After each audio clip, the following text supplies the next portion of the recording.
Auzubillahiminash-shaytanir-rajeem.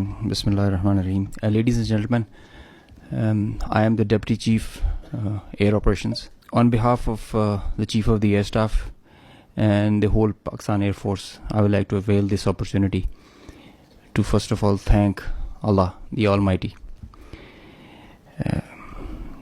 and dedicate this historic face-off to the Pakistani nation for their trust and faith in the armed forces.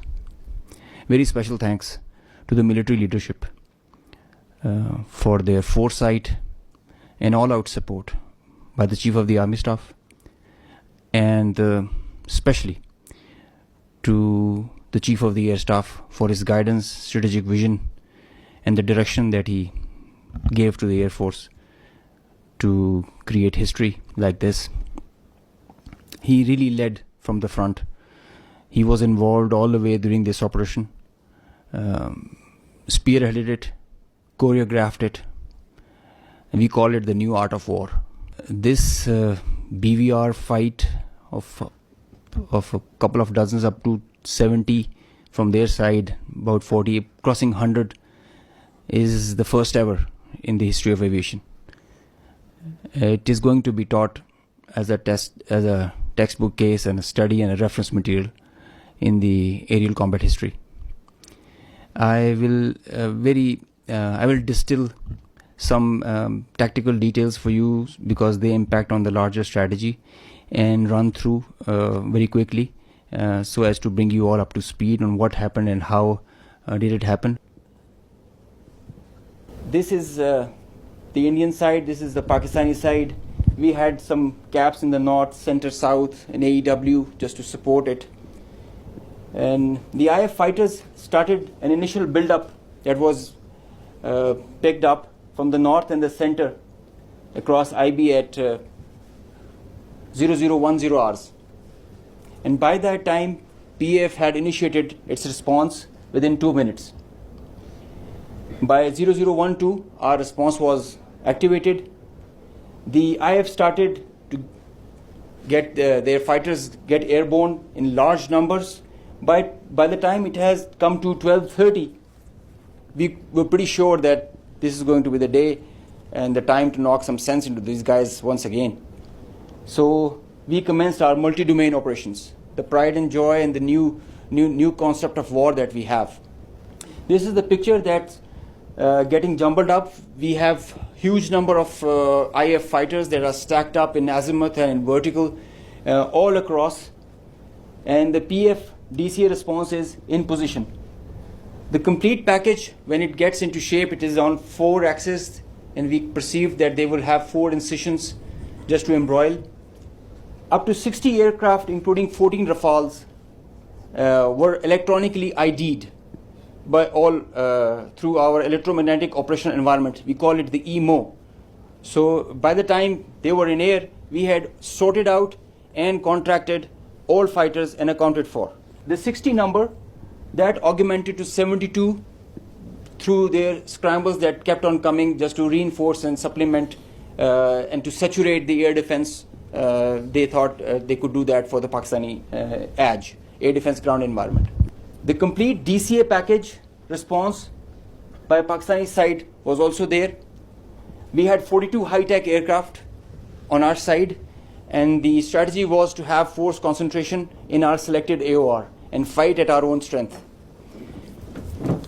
PF fighters ensured Pakistan's air sovereignty, and because of that, we first rerouted all civilian traffic that was about to go from Lahore, Islamabad, and this area, because we thought that this is going to be the hot plate. So we wanted safety for all the civil airliners.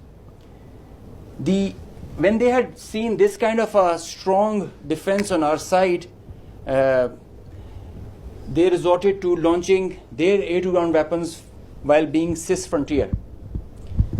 And as soon as they had launched the weapons, we could ID that instantly. And the Chief of the Air Staff, as I mentioned, he was in the COC. He has been there for a couple of nights. I have seen him there. So when I said that he spearheaded and he led from the front, he really did that. and he changed the contract. We were given the rules of engagement first to deter, and as soon as this thing happened, we changed our rules of the game in the air from deter to assure kill, deny own loss. PF strategy changed. We had a plan. We thought that Indians, the last time they said that they would have Rafales and they could have created any difference. So we targeted their center of gravity and the Rafales. That's why you see good numbers for that. We would have had more numbers, but we showed restraint. Ladies and gentlemen, the thing about this whole play time was this thing lasted for more than an hour. With so many large number of aircraft, so many large number of aircraft on both sides, with so many grinds, and the flow of the BVR, the modern warfare has changed so much that the long stick, the employment is if you don't shoot, you get shot. So that is why the art was to employ them optimally, and that was a big challenge for us. That is why I say that it has never happened before. These are the locations with the range bearing, electronic ID, that we think that we are sure that we have shot. A MiG-29 was shot 8 miles from LOC, bearing 243, 20 nautical miles from Srinagar. A Su-30 was shot 192, 19 miles, 25 miles from LOC. We have the exact details because you cannot, in the modern battlefield, you cannot conjure up things out of imagination. You have an electronic ID. The aircraft gets picked up by his data link. As soon as you put on your radar, you show yourself, and nobody can hide, nobody can deny that. A Rafale was shot 54 miles from LOC in Srinagar. So you can have all these details. We have exact range bearings because and when you employ your weapon, you know exactly when the missile is getting active, when it is getting and the blip is disappearing, which is verified as you get down for the debrief.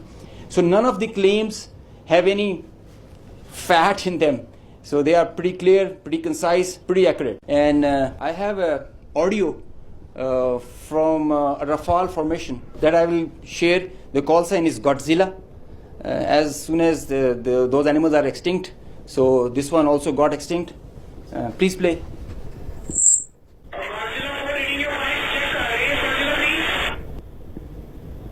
So he's asking whereabouts of his formation member.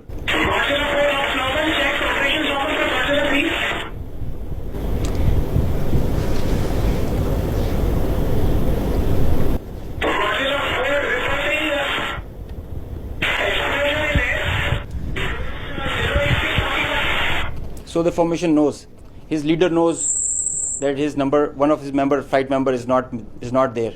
They have an RT. This is the original RT that they are exchanging, and they're asking about his position. He's giving his own operations as fine, but he has claims that I've seen an explosion in the air.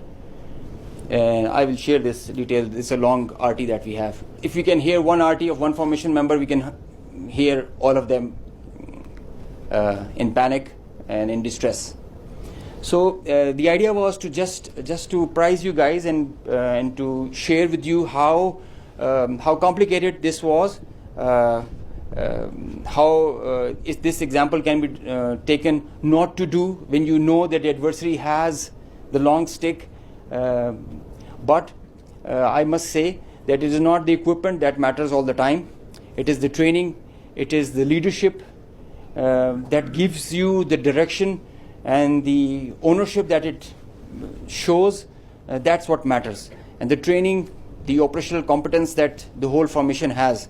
And I hope they are slow learners, but I think they can get the drift of not doing it again. Thank you. So this is the live coverage that